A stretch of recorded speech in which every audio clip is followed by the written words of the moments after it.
Christifying the Workplace. Ano nga ba ito? Para sa mga naglilingkod sa Panginoon, ito ay hindi lamang isang motto o battle cry, kundi ito ay isang misyon, ang pagsunod kay Kristo sa gitna ng propesyon. Madayaw, ako si Neren Kitain mula sa Holy Trinity Community in Davao. Tara na, sa landas ng pag-asa. Naalala ko nung dalaga pa ako pagkatapos kong mag-full-time missionary, sinubukan ko ring magtrabaho sa corporate world. At doon, naranasan ko ang magkaroon ng mas malaking sahod, mabilis na promosyon at maraming pribilehiyo. Subalit, sa kabila noon, naisip ko gusto kong maging guro. At may nagtanong sa akin, bakit ko pipiliin na maging teacher? Ang daming trabaho doon. Tapos, maliit pa ang sahod. Hindi ako yayaman sa pagiging guro. At napag-isipan ko rin na para lang ba talaga sa kikitain ang dahilan ng pagtatrabaho?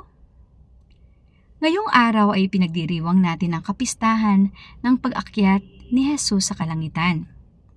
At sa kanyang pag-akyat ay nagbilin siya sa ating lahat ng mga kailangang gawin.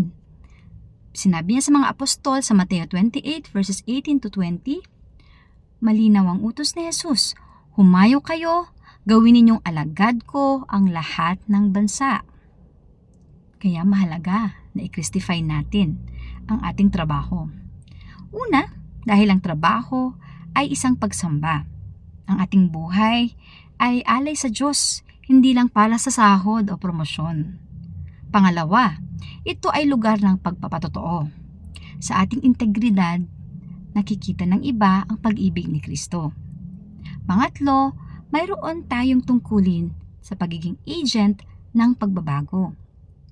Sa opisina, minsan puno ng inggitan, puno ng stress, at tayo bilang mga bininyagan ay dala natin ang liwanag ng katapatan at malasakit. Sa panahon ng burnout at moral na kalituhan, ang pagiging alagad ni Jesus ay higit nating kailangan dahil ito ang anchor ng pag-asa. Ang pangako ni Jesus na lagi natin siyang kasama ay nagbibigay kapanatagan. Bukod doon, ito ay gabay sa etikal na desisyon. Sa mundong puno ng shortcuts, si Kristo ang ating kompas. Gayun din, ang ating trabaho ay daluyan ng pag-ibig. Sa mga kasamahang pagod, tayo ang daluyan ng pag-asa at malasakit. Kaya sa susunod na papasok ka sa iyong trabaho, tandaan mo, hindi ka lamang isang empleyado o may-ari ng kumpanya. Ikaw ay may tungkulin bilang bahagi ng bayang hinirang ng Diyos. Tayong lahat ay tinawag bilang misyonero. Ipalaganap natin ang kabutihan at pag-ibig ng Diyos. Pagpalain nawa tayo ng Panginoon sa ating misyon.